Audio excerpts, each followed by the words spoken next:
Every rider wants their retro bike to look classic, but most so-called must-have mods drain your wallet and do nothing for real-world performance, or even put you at risk. The truth? Some upgrades genuinely transform your ride. An LED headlight swap can reduce electrical draw by almost 90%, while proper disc brakes can cut stopping distance by up to 25%. In this story, we are cutting through the hype to reveal which retro modifications are truly worth it, and how to tell the difference before you spend a cent. The real surprises start with our unfiltered, data-driven worth it test. So what actually makes a classic upgrade more than just nostalgia? Not every retro mod deserves a spot on your bike or on your bill. To separate the real upgrades from the money pits, every modification in this story runs through a 6-point filter. First, does it deliver measurable performance gains? Second, is there a proven safety improvement? Third, does it boost comfort on real rides? Fourth, is reliability or durability actually improved? Fifth, does the cost match the benefit, or is it just a vanity tax? And finally, can you reverse it if you ever want to go back to stock or sell to a collector? This is the worth it rubric. Performance, safety, comfort, reliability, cost benefit, and reversibility. If a mod cannot pass at least 3 of these, it is off the list. For every upgrade, you will see a simple info card with the facts: cost, install time, skill level, reversibility, and the real-world benefit, whether that is a 25% shorter stopping distance or an 80% drop in electrical draw. Take LED headlights as an example. Swapping the original incandescent bulb for a compliant LED unit cuts electrical demand by 80 to 90%. That is not just a number. It is the difference between a battery that struggles and one that keeps up with modern accessories. But not every LED kit is created equal, and compliance with road laws matters as much as raw lumens. Every mod in this story faces the same scrutiny. If it cannot prove itself on this checklist, it is just nostalgia with a price tag. On a classic bike, the original drum brakes aren't just old. They are outmatched by today's traffic. Heat builds up fast, and the longer you ride, the softer the brake lever feels. That is drum fade, and it is why even careful riders sometimes roll past the stop line. Vintage mechanic Paul Jensen says, if you actually ride an old Triumph or Honda in city traffic, the drums will let you down. They were designed for a different era. Disc brake conversion kits change that equation. For $300 to $600, you get a modern caliper, a stainless rotor, and adapter brackets that bolt right onto classic fork legs. Pair that with braided stainless steel brake lines, typically $80 to $150, and the improvement is immediate. Rubber hoses flex under pressure, especially after years of heat cycles. Braided lines do not expand, so every bit of lever input translates to stopping power. The numbers back it up. In controlled tests, a 1974 Bonneville fitted with a disc kit and braided lines cut its 50 to 0 stopping distance by 15 to 25% compared to the stock drums. That is the difference between a close call and a crash when a car pulls out unexpectedly. Installation is fully reversible, and the original wheel and hub can be kept for collectors. For most riders, the cost is easily justified, especially when you factor in safety. This is not just a cosmetic tweak. It is a measurable upgrade that passes the worth it test by every metric that matters. Every modification in this story faces the same kind of scrutiny, but numbers alone do not mean much unless the testing is airtight. To verify every claim, a set of objective tools and repeatable methods are used for each upgrade. Braking distance is measured with a calibrated meter, mounted directly to the fork or frame, to capture stopping distance from a set speed every time on the same stretch of pavement. For acceleration and ride quality, a GPS logger tracks speed and distance down to tenths of a second, logging 0 to 60 and 0 to 100 km per hour runs, as well as mapping out each test route to ensure consistent conditions. Power and torque are measured using a dynamometer, or dyno, a stationary test cell that loads the rear wheel and records output across the rev range. This is not just peak horsepower, it is the full torque curve, showing how upgrades affect real-world rideability, not just top-end bragging rights. For ride comfort and suspension tests, a frame-mounted accelerometer records vertical movement over rough pavement, translating bumps and jolts into hard data. Lower numbers mean the suspension is soaking up the road, not passing every shock to the rider.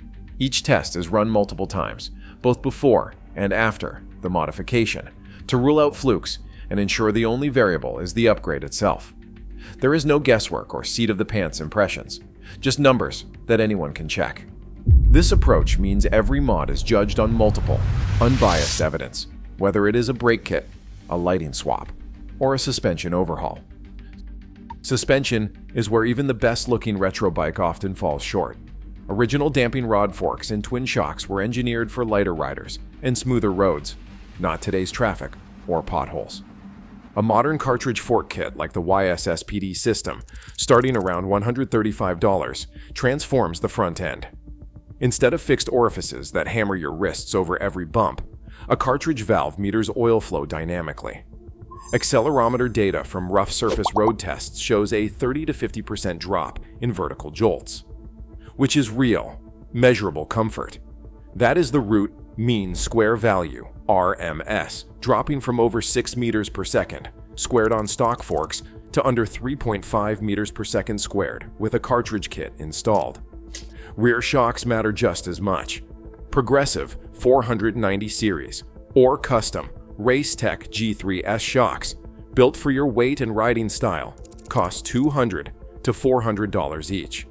They bring adjustable preload, better damping, and more travel. That means less bottoming out, more control in corners, and a smoother ride on broken pavement. For heavier riders or anyone carrying a passenger, the difference is immediate. A quick sag table check, which measures how much the bike settles under your weight, shows just how far off the original setup can be. Modern shocks let you dial in the ideal sag, usually around 30% of total travel, for both comfort and handling. Combined, these upgrades do not just smooth the ride, they reduce fatigue on long trips and boost confidence in every corner. The cost is mid-tier, about $350 to $800 for both front and rear, depending on your choices. Installation is within reach for most home mechanics, and fully reversible. The numbers back it up. Less vibration, a more planted feel, and a bike that finally fits you, not the average rider from 1974. Electrical reliability on vintage bikes often comes down to two things: how quickly the engine fires and whether the voltage stays steady. Old Point's ignition systems are notorious for making cold starts a chore. 5 to 8 cranks is common, sometimes more if the weather turns damp or the points are even slightly off. Electronic ignition changes that equation. Solid-state modules like Boyer or Pamco cut the effort to just 1 or 2 cranks, even after a week of sitting. They do not wear out like mechanical contacts, and the spark is always strong.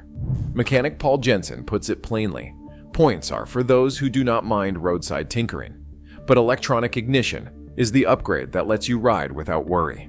The cost, usually $150 to $400, is a small price for reliability, and most kits can be reversed if originality matters.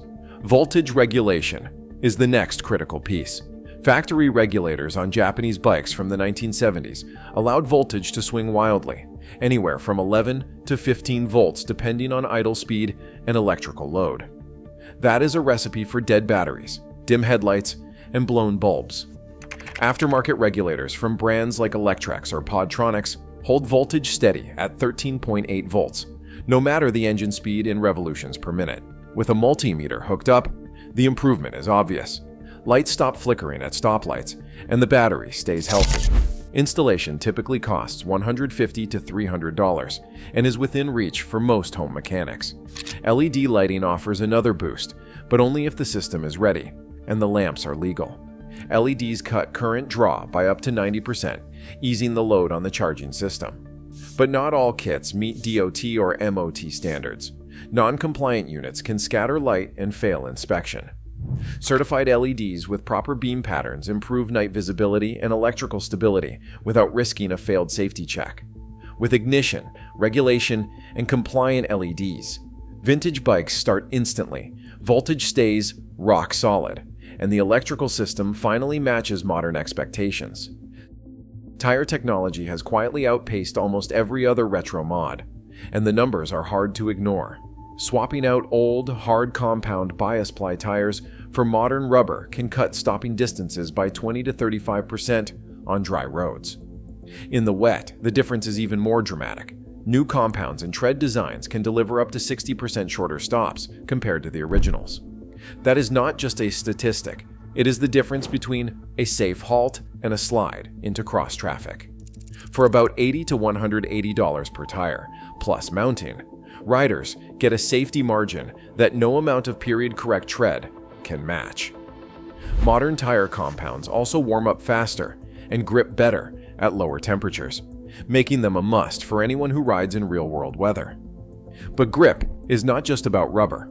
Fuel delivery upgrades can transform throttle response and everyday usability. Restoring or rebuilding the original carburetor often brings a tired engine back to life, but some owners chase even more precise fueling with electronic fuel injection kits. EFI swaps promise 8 to 15% more peak power and smoother torque across the rev range, especially in cold or changing conditions. Dyno runs before and after show not just more horsepower, but a stronger, flatter torque curve, making the bike feel more responsive at every speed. The trade-off is cost and complexity. A full EFI conversion runs anywhere from $1,500 to $4,000, factoring in the kit, fuel pump, wiring, and tuning. There is also a legal catch. In some regions, converting a vintage carbureted bike to EFI can trigger emissions checks or registration headaches, especially in states like California or countries with strict T, UV, or MOT rules. For most riders, a well-tuned carburetor and modern tires deliver the best balance of cost, safety, and performance. But for those chasing modern throttle feel and all-weather reliability, EFI is the ultimate if you are ready for the paperwork and the price. As one aftermarket engineer puts it, EFI is the last word in rideability, but it is not for the faint of heart or wallet. A British twin and a universal Japanese motorcycle roll out for their final test runs, each one carrying a full suite of upgrades: modern brakes, tuned suspension, electronic ignition, and fresh rubber. The transformation is not just on paper. Out on the open road, the difference is immediate. The Triumph, once plagued by vague brakes and a wandering front end, now carves through corners with confidence. Stopping power is crisp and repeatable, even after a long descent. The Honda, notorious for its cold start rituals and twitchy handling, fires up on the first push and tracks straight over rough pavement. Paul Jensen, a veteran mechanic, calls out the causes behind each change. He points to the cartridge fork kit as the reason the Triumph no longer chatters over broken asphalt, and to the disc conversion for the newfound braking authority.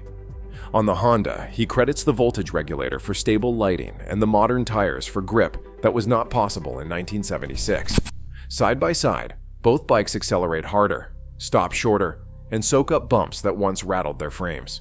These are not just upgrades, they are transformations that turn old machines into capable daily riders. The evidence is in the way each bike handles a fast corner, a panic stop, or a city commute. For anyone weighing which mods matter, the road tells the story. The right upgrades make a vintage bike feel timeless, not outdated. Every rider brings a different goal to the garage, and the smart approach starts with knowing which path you are on. Collectors, weekenders, and daily riders each face a different equation when it comes to retro mods. For collectors, originality is not just a preference, it is an investment. Permanent changes, like an electronic fuel injection swap or a welded bracket, can knock 15 to 30% off resale value, especially in the eyes of purists. The safest moves here are fully reversible, such as electronic ignition modules that hide inside the original points cover, or modern tires that slip onto stock rims. Keep every original part, document every change, and focus on reliability upgrades that can be undone in an afternoon. Weekend riders have more room to maneuver. Occasional use justifies practical upgrades: modern tires, better shocks, LED lighting, without gutting the bike's character. Here, a budget of $1,000 to $1,500 covers the essentials: safety, comfort, and reliability, all while keeping the door open for future restoration. The trick is to avoid mods that cannot be reversed or that require cutting and welding. For daily commuters, Function wins every argument. A bike that starts on the first try, stops with confidence, and shrugs off rain or traffic is worth more than period-correct details. In this camp, suspension, brakes, ignition, lighting, even fuel injection make sense, even if it means sacrificing resale to a collector. The payoff is a machine that handles real roads, real weather, and real miles every day. The decision matrix is simple. Match your upgrades to your riding reality and let your budget follow your goals. Some retro mods drain your wallet and your bike's potential. Slip-on exhausts, for example, sound mean but often cost you real-world torque. Dyno runs show an 8 to 12% drop at the rear wheel unless you retune the carburetor and ignition. That means weaker launches and less punch at every stoplight, all for a little extra noise. Then there is the obsession with decorative, period-correct parts, replica point systems, oddball fuel taps, or show-only wiring harnesses. These add nothing but headaches. Expect to spend 20 to 50% more time on maintenance and troubleshooting, with no gain in reliability or performance. If you are riding, not just displaying, these are hours you will never get back. Aftermarket windscreens and fairings promise comfort, but often deliver the opposite. Many period-style screens, when bolted to frames never designed for them, create instability at speed. Riders report front-end wobble or a vague, unsettled feel in corners, especially above 60 miles per hour. The added wind, buffeting, and vibration can make long rides more tiring, not less. Unless the frame and suspension are upgraded to match, that stylish fairing is just a liability. The bottom line is this: if a mod sacrifices torque, complicates upkeep, or makes handling unpredictable, it fails every worth-it test. Save your money for upgrades that deliver real gains, not just garage bragging rights. Right now, vintage bikes are more than nostalgia. They are daily rides facing modern roads. With distracted drivers and unpredictable conditions, smart upgrades are not just options. They are survival tools. Over 80% of motorcycle accidents involve older bikes lacking modern safety features. The line between preservation and progress is razor thin, but every choice you make could be the difference between a close call and a crisis. Stay sharp and ride safe. Drop your thoughts below.